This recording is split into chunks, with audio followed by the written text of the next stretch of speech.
Is it really that you have not found your purpose, or you don't have employable skill? Is that not the reason why you are poor? You are unemployed? You are not making any money? You are not making any impact in your life? Maybe it's because you have not upskilled yourself. You have not found employable skill to acquire. There is a United Nations report that said that a very large percentage of African youths, Nigerian youths, don't have employable skill.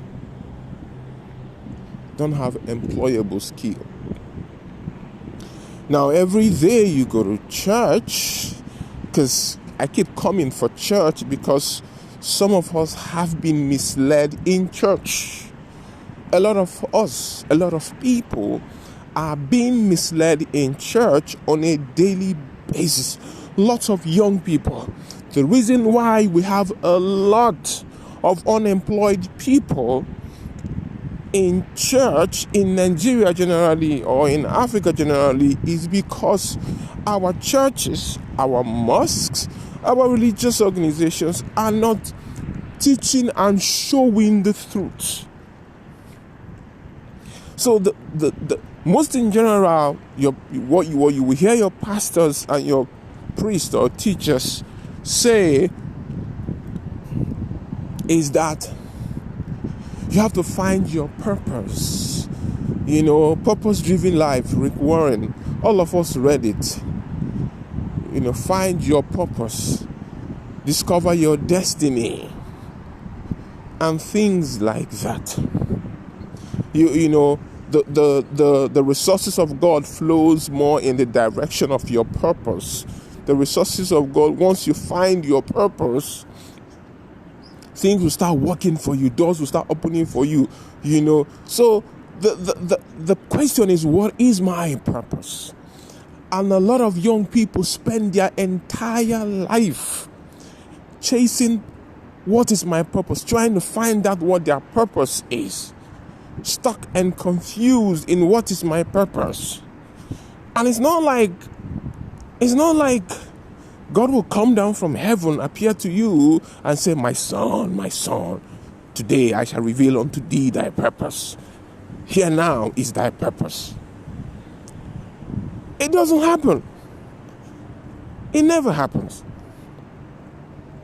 The highest thing that can happen is that you can sleep and wake up one morning and feel that you are called to be a pastor, and you begin to pastor. Or that the music ministry is your own, your thing, and you begin to do it. Or you now create, maybe like me, you feel that, okay, your own is in faith-based media, Christian media, and you go in and you begin to do it in that direction. Do it there.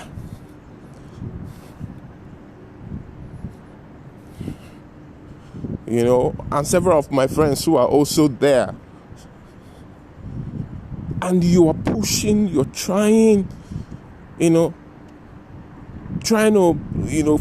stay in purpose, find purpose, develop purpose, but within you, that there is more to you that you can do. And we are all stuck in purpose. We really need to redefine what purpose is so that we can free the young people.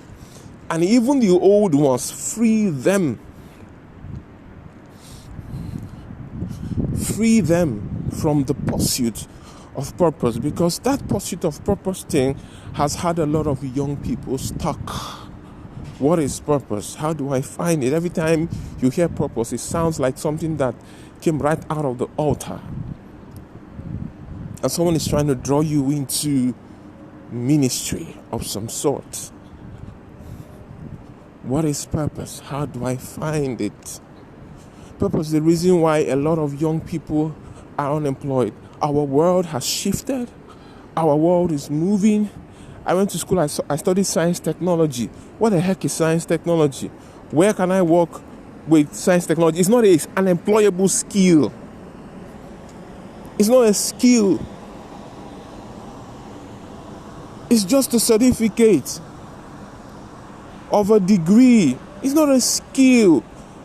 You can't say science technology. It's so broad, it's so big. What is your specification? Someone went to school and studied. Apart from cases where people study things like civil engineering, that's so clear. Bro, you're supposed to be building houses. That's a clear-cut skill. Someone else studied electrical engineering. That is pretty clear. Electronics engineering. The person that studied office management. How do you begin to help that? That's a very broad space. You need to narrow down your skill set to specific. For example, someone goes and studies accounting. That's a very broad space, because right now there's technology and accounting. There's all sorts of specifications in those areas.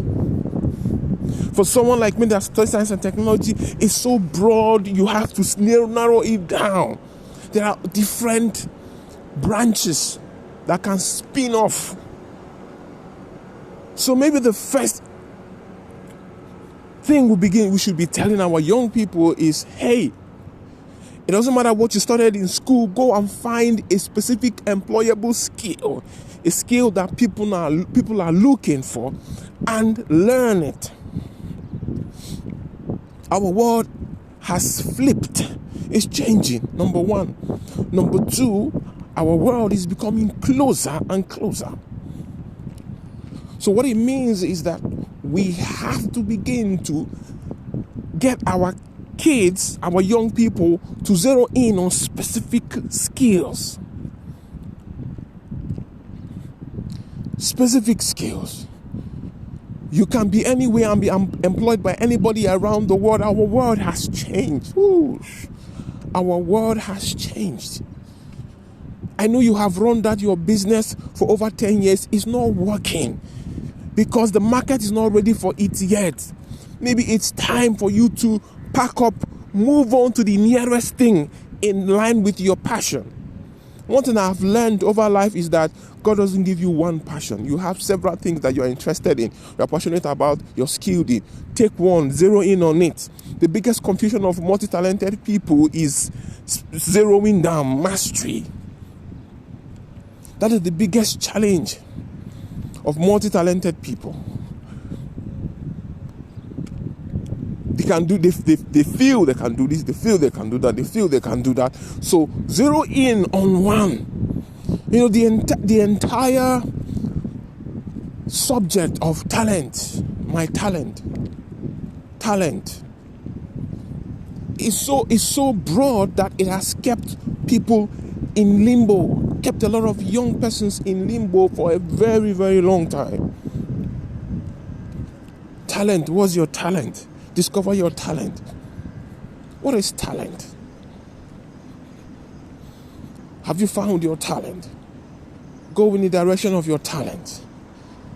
And people are stuck in that talent. And every time we talk talent, people talk arts. People talk about music and painting and dancing. What about talent in engineering and electronics and computers and the new technology?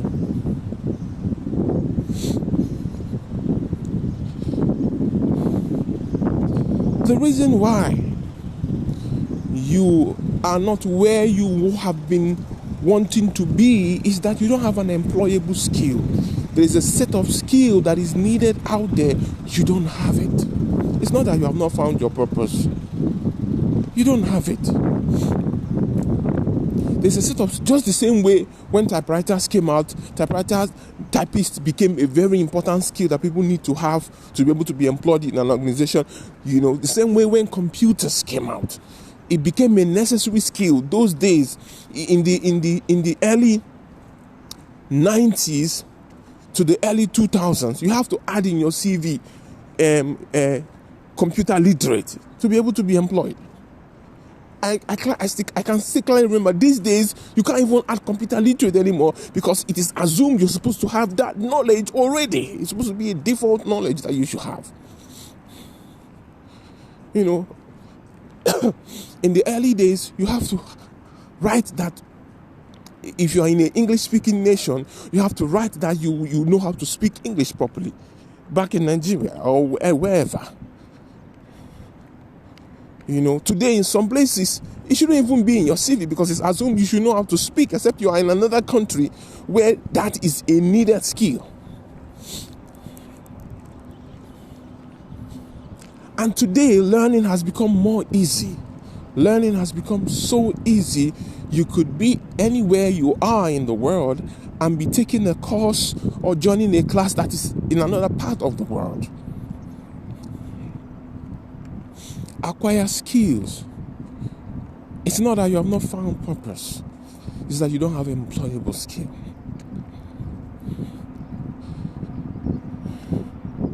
You don't have an employable skill. I know that you would say, time is not on my side to go back to school. But hey, today is a good day to start, to begin to look back at your skill set and ask yourself, I am praying for someone to employ me, for me to get a job. Do I have the skills that they need? When they bring me to the office, would I be a nuisance to them? Because see, if you have a skill or a certification, a license that they need, they would employ you.